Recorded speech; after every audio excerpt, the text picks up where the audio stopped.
പ്രിയമുള്ള എൻ്റെ പരപ്പനങ്ങാടിയിലെ സഹോദരന്മാരെ, അധ്യാപകരെ, രക്ഷിതാക്കളെ, വിവിധ രാഷ്ട്രീയ പാർട്ടിയിലെ പ്രതിനിധികളെ, വിവിധ സന്നദ്ധ സംഘടനകളെ, എല്ലാവരോടും കൂടിയിട്ടാണ് ഈ ഒരു അപേക്ഷയാണ്. ഇത് ഈ കാണുന്നത് നമ്മുടെ പരപ്പനങ്ങാടി ബസ് സ്റ്റാൻഡ് പരിസരത്തു നിന്നുള്ള ദൃശ്യങ്ങളാണ്.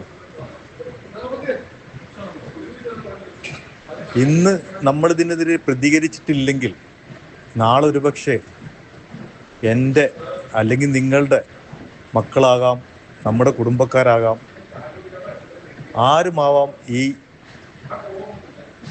കെണിയിൽ ചെന്ന് ചാടുന്നത്. Hello guys, welcome back. കഴിഞ്ഞ കുറച്ച് ദിവസം മുമ്പ് വലിയ രീതിയിൽ ശ്രദ്ധിക്കപ്പെട്ടൊരു വീഡിയോ ആണ്. 4 ലക്ഷത്തോളം ആളുകൾ കണ്ടിട്ടുണ്ട്. ഈ വീഡിയോ പോസ്റ്റ് ചെയ്തിരിക്കുന്നത് ഒരു മുസ്ലിം മത പണ്ഡിതനാണെന്നാണ് എനിക്ക് തോന്നുന്നത്. ഇൻസ്റ്റാഗ്രാമിലൊക്കെ ഈ വീഡിയോസ് വന്നിട്ടുണ്ട്. അതായത് പരപ്പനങ്ങാടി ബസ് സ്റ്റാൻഡിൽ കൃത്രിമ ശ്വാസം, അതായത് പെൺകുട്ടികൾക്ക് കൃത്രിമ ശ്വാസം നൽകി വിദ്യാർത്ഥികളുടെ ജീവൻ രക്ഷിക്കുന്ന യുവാക്കൾ എന്നാണ് അതിന്റെ ഒരു ഹെഡിങ്. സോ ആ വീഡിയോ കാണുമ്പോഴത്തേന് നമുക്ക് മനസ്സിലാക്കാൻ സാധിക്കുന്നത്, ഫ്രണ്ടിൽ ഇങ്ങനെ രണ്ടുപേരിയ്ക്കുന്നു, മുഖം മറച്ചിട്ടില്ല, മുഖം വളരെ വ്യക്തമായി നമുക്ക് കാണാം. രണ്ടുപേരെയും ഐഡന്റിഫൈ ചെയ്യാൻ എളുപ്പമാണ്. +2 പഠിക്കുന്ന ഒരു പെൺകുട്ടിയാണെന്ന് തോന്നുന്നു. ഇപ്പുറത്ത് വേറെ കുട്ടികൾ ഇരിക്കുന്നു. ആ ഒരു പയ്യന്റെ തോളിൽ ഇങ്ങനെ ചാഞ്ഞിരിക്കുന്നു.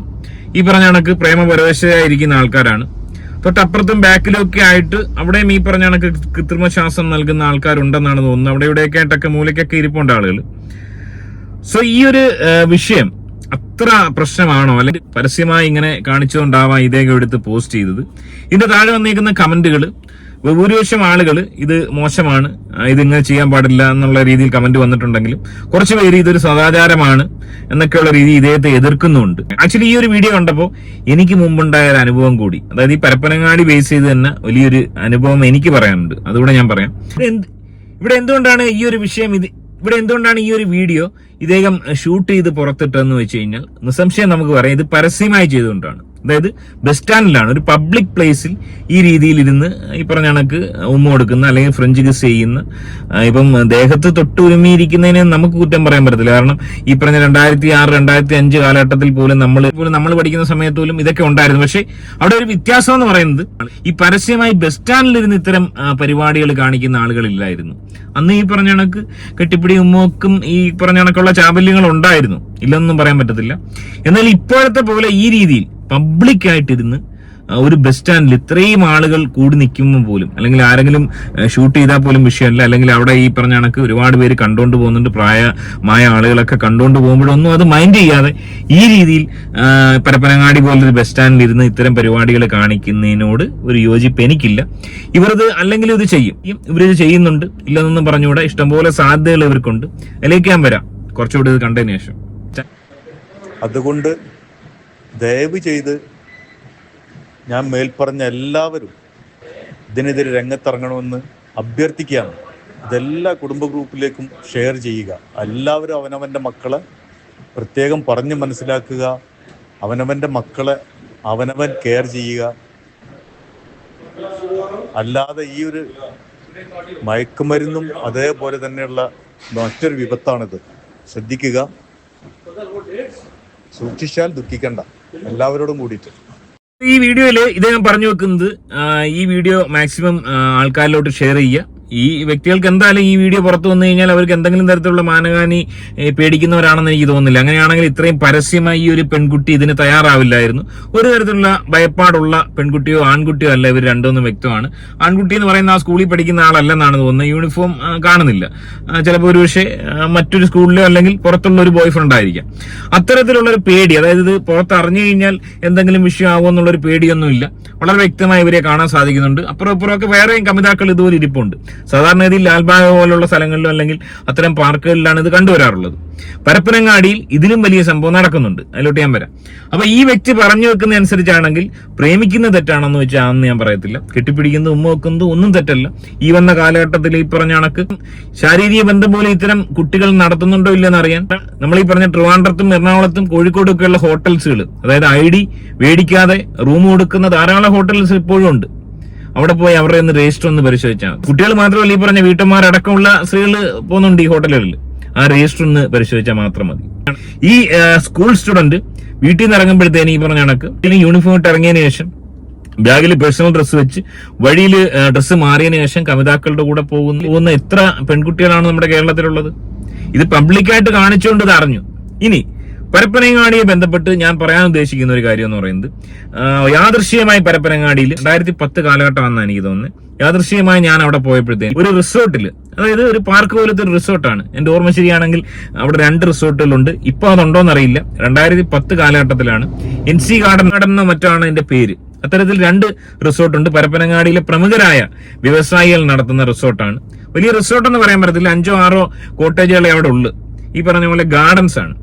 യാദൃശ്ചികമായി എന്റെ ഒരു സുഹൃത്തിനെ കാണാൻ ഞാൻ അവിടെ പോയപ്പോൾ അവിടെ കണ്ട കാഴ്ച എന്ന് പറഞ്ഞാൽ എല്ലാ മൂലയിൽ ഈ പറഞ്ഞ പോലെ സ്കൂൾ സ്റ്റുഡന്റ് അടക്കമുള്ള ആളുകൾ യൂണിഫോം മാറി വന്നതിന് ശേഷം അവിടെ ഇരുന്ന് അതിന് മേൽവസ്ത്രം മാറ്റിയിരിക്കുന്ന പെൺകുട്ടികളെ പോലും നമുക്ക് കാണാൻ സാധിക്കും. അത് കണ്ടപ്പോൾ ഞാൻ അന്തം വിട്ടു. ഇതിന് ആരാണ് ലൈസൻസ് കൊടുത്തേക്കുന്നത്? പരപ്പനങ്ങാടി പോലുള്ള ഒരു സ്ഥലത്ത് ഈ ഒരു സ്ഥാപനത്തിന് ഇത് ആരാണ് ലൈസൻസ് കൊടുത്തതെന്ന് ചിന്തിച്ചപ്പോഴത്തേന് എനിക്ക് മനസ്സിലായത് ആ ഒരു റിസോർട്ട് നടത്തുന്നത് അവിടുത്തെ പ്രമുഖ വ്യവസായികളാണ്. ഇതൊക്കെ എല്ലാവർക്കും അറിയാം. എന്നാൽ ഇവിടെയൊന്നും ആരും പരിശോധിക്കാനോ ഇതൊന്നും പൂട്ടാനോ ആരും തയ്യാറാവുന്നില്ല. പക്ഷെ ഈ പറയപ്പെടുന്ന റിസോർട്ടുകളൊക്കെ ഇപ്പോൾ പൂട്ടിയതിന്റെ ഭാഗമായി, അല്ലെങ്കിൽ അവിടെ ഇത്തരം ബീച്ചുകൾ ഇല്ലാത്തതുകൊണ്ടായിരിക്കാം ഇപ്പൊ ഈ കുട്ടികളടക്കം ഈ ബസ് സ്റ്റാൻഡിലൊക്കെ ഇറങ്ങി ഇത്തരം കേളികൾ നടത്തുന്നതെന്ന് എനിക്ക് തോന്നുന്നത്. ഇത്തരം കാര്യങ്ങൾ നടത്തുന്നതിനോടൊന്നും എതിർപ്പില്ല. സ്വാഭാവികമായും പ്രണയബന്ധത്തിൽ ഉണ്ടാവുന്ന കാര്യങ്ങൾ തന്നെയാണ് ഇവിടെ ഉണ്ടായേക്കുന്നത്. അതിലൊന്നും എതിർപ്പില്ല. പക്ഷെ ഈ പറഞ്ഞ പോലെ ഈ കാലഘട്ടത്തിലെ അവസ്ഥ വെച്ച് നോക്കുമ്പോൾ ഈ MDMAക്ക് അഡിക്റ്റായ ഇത്രയും സൈക്കോ പയ്യന്മാര് ഈ പറഞ്ഞ പോലെ പ്രേമത്തിൽ തുടങ്ങി പിന്നീട് ആസിഡ് അറ്റാക്കായി കഴുത്തറുത്തും ഞെരിച്ചുമൊക്കെ കൊല്ലുന്ന ഈ ആൾക്കാരുള്ള സമയത്ത് കുറച്ചുകൂടെ പെൺകുട്ടികൾ അലേർട്ടായിട്ടിരിക്കുന്നത് വളരെ നല്ലതാണ്.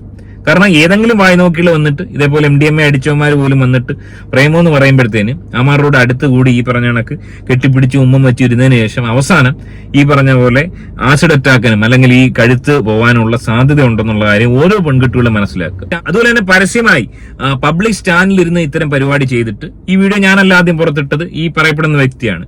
ഈ വീഡിയോ കാണുന്ന ആ കുടുംബക്കാരുടെ അവസ്ഥ ഒന്ന് ആലോചിച്ച് നോക്കുക. അല്ലെങ്കിൽ ഈ പെൺകുട്ടിയുടെ ബ്രദർ ഉണ്ടെങ്കിൽ, സിസ്റ്റർ ഉണ്ടെങ്കിൽ, ബന്ധുക്കളുണ്ടെങ്കിൽ അവർ ഈ വീഡിയോ കാണും. ഒന്ന് ആലോചിച്ച് നോക്കുക, എന്തുമാത്രം നാണക്കേടാണ്.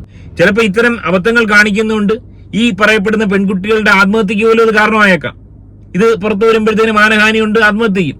എന്തിനാണ് അതിന് നിൽക്കുന്നത്? നിങ്ങളിത് ചെയ്യുവാണെങ്കിൽ ചെയ്തോട്ടെ, പക്ഷെ അതിനൊരു ഒളിവും മറയും അതുകൂടി ഇല്ല ചെയ്യുന്നത്. പെൺകുട്ടികൾ സ്വന്തം ജീവിതം കളഞ്ഞു കുളിക്കാനുള്ള എല്ലാ തയ്യാറെടുപ്പും കൂടിയാണ് ഈ ചെയ്യുന്നതെന്നാണ് ഞാൻ മനസ്സിലാക്കുന്നത്. അല്ലെങ്കിൽ ഇത്ര പരസ്യമായിട്ട് ഇത്തരം ലീലകൾ ചെയ്തിട്ട് ഈ രീതിയിൽ വീഡിയോ വൈറലാക്കാൻ അവർ ശ്രമിക്കില്ല. കാരണം ഈ വീഡിയോ അടക്കം 4 ലക്ഷം പേരോളം കണ്ടു. ഈ പെൺകുട്ടിയെ, ഈ പയ്യനെ, അല്ലെങ്കിൽ അവിടെ ഇരിക്കുന്ന മറ്റു കുട്ടികളെ കണ്ടു കഴിഞ്ഞാൽ ഇവർക്ക് പരിചയമുള്ള ഏതൊരു വ്യക്തിക്കും മനസ്സിലാവും ഇവരാരാണെന്ന്.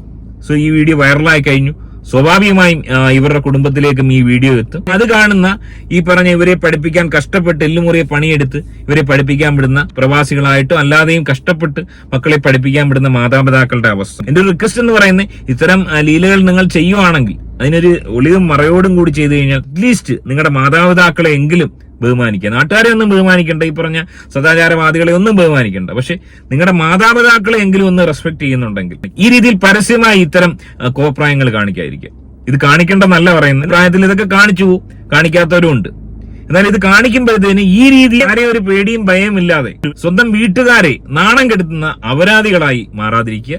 എനിവേ, ഈ വിഷയത്തിൽ നിങ്ങളുടെ അഭിപ്രായം കമന്റായി രേഖപ്പെടുത്തുക. ഈ ഒരു വിഷയത്തിന് ഒരു പക്ഷേ സമ്മിശ്ര പ്രതികരണമായിരിക്കും. അതുകൊണ്ട് തന്നെയാണ് ഞാൻ പറഞ്ഞത്, ഇത് ചെയ്യുന്നവർ ചെയ്തോട്ടെ, പക്ഷെ ഈ രീതിയിൽ വീട്ടുകാരെ അവമാനിക്കുന്ന രീതിയിൽ ചെയ്യാതിരിക്കുക. അതുകൊണ്ട് നിങ്ങളുടെ ജീവിതം തന്നെ നിങ്ങൾ നശിപ്പിക്കുകയാണ്. ചിലപ്പോൾ ഒരുപക്ഷെ അത് ആത്മഹത്യയിലേക്ക് പോയേക്കാം. ഇനി ആദ്യമായിട്ട് ചാനൽ കാണുന്ന ഒരു വീഡിയോ ഒന്ന് സബ്സ്ക്രൈബ് ചെയ്ത് വീഡിയോ ഒന്ന് ലൈക്ക് ചെയ്ത് കാണുക. മറ്റൊരു വീഡിയോ ആയിട്ട് കാണാം. ബൈ.